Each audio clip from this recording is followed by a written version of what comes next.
आदाब। मैं आगा खुर्शीद खान। लोकसभा चुनाव के 2 चरण पूरे हो चुके हैं। इंडिया गठबंधन और एनडीए अब आमने सामने हैं। इस बीच इंडिया गठबंधन को लेकर महाराष्ट्र में बवाल मचा हुआ है। महाराष्ट्र में इंडिया गठबंधन की तरफ से 48 सीटों में से किसी भी मुस्लिम चेहरे को अपना प्रत्याशी नहीं बनाया है। महाराष्ट्र कांग्रेस के कार्यकारी अध्यक्ष और पूर्व मंत्री मोहम्मद आरिफ नसीम खान ने पार्टी की कैंपेन कमेटी से इस्तीफा दे दिया है। उन्होंने पार्टी अध्यक्ष मल्लिका अर्जुन खड़गे को चिट्ठी लिखकर इसकी जानकारी दी है। नसीम ने कहा, महाराष्ट्र की 48 लोकसभा सीटों पर एमवीए महाविकास अघाड़ी ने एक भी मुस्लिम कैंडिडेट को टिकट नहीं दिया। गठबंधन को सिर्फ मुसलमानों का वोट चाहिए। मैं लोकसभा चुनाव के बाकी बची सीटों पर पार्टी के लिए प्रचार नहीं करूंगा। मैं कैंपेन कमेटी से इस्तीफा देता हूं। उन्होंने कहा कि पूरे महाराष्ट्र के कई मुस्लिम संगठन, नेता और पार्टी कार्यकर्ता उम्मीद कर रहे थे कि कांग्रेस अल्पसंख्यक समुदाय से कम एक उम्मीदवार को टिकट देगी, लेकिन दुर्भाग्य से ऐसा नहीं हुआ। ये सभी पार्टी नेता और कार्यकर्ता अब उनसे पूछ रहे हैं, कांग्रेस को मुस्लिम वोट चाहिए, उम्मीदवार क्यों नहीं। आज तक से बात करते हुए महाराष्ट्र में समाजवादी पार्टी के नेता अबू आजमी ने कहा कि कांग्रेस पार्टी हमेशा मुस्लिम वोटों पर दावा करती है। वे उनसे कहते हैं कि अगर कोई समस्या है तो कांग्रेस पार्टी मुस्लिमों के साथ है, लेकिन कांग्रेस को सिर्फ मुस्लिम वोट चाहिए। उन्होंने सवाल उठाए हैं कि वे 2.5 साल तक सत्ता में थे, मुस्लिम आरक्षण क्यों नहीं पारित किया गया।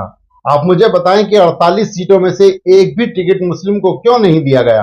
उन्होंने महाराष्ट्र के इतने बड़े नेता आरिफ नसीम खान को टिकट नहीं दिया। समाजवादी पार्टी ने 2 सीटें मांगी थी, उन्होंने हमसे पूछा भी नहीं और चर्चा भी नहीं की। हम चुप रहे, लेकिन हमने सोचा था कि महाराष्ट्र में से कम एक मुस्लिम को टिकट दिया जाएगा, जिससे हमें अपने आंसू पहुंचने में मदद मिलेगी, लेकिन ऐसा नहीं हुआ। हम बहुत दुखी हैं। हमने आला कमान से बात की, उन्होंने कहा कि हम महाराष्ट्र में छोटी पार्टी हैं। नसीम खान की नाराजगी पर एआईएमआईएम को मौका मिल गया।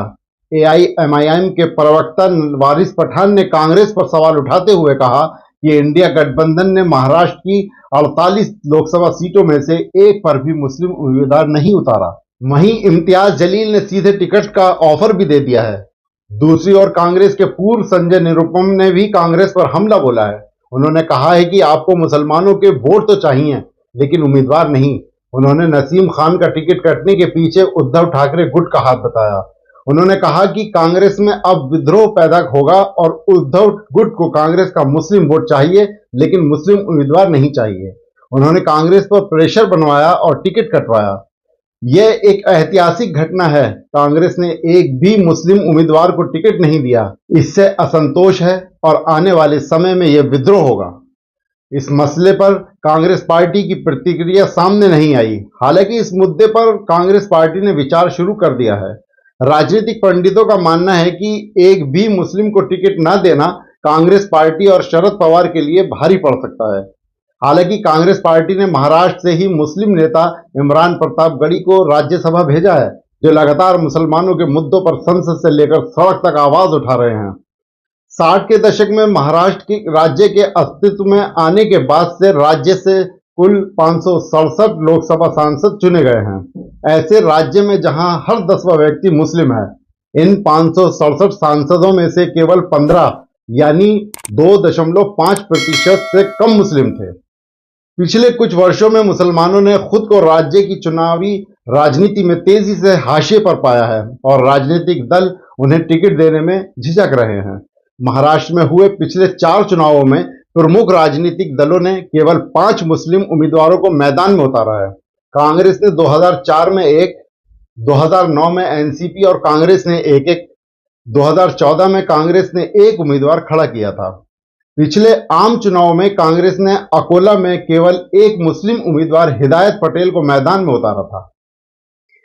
इस खबर पर आपकी क्या राय है, हमें कमेंट्स बॉक्स में जरूर बताएं।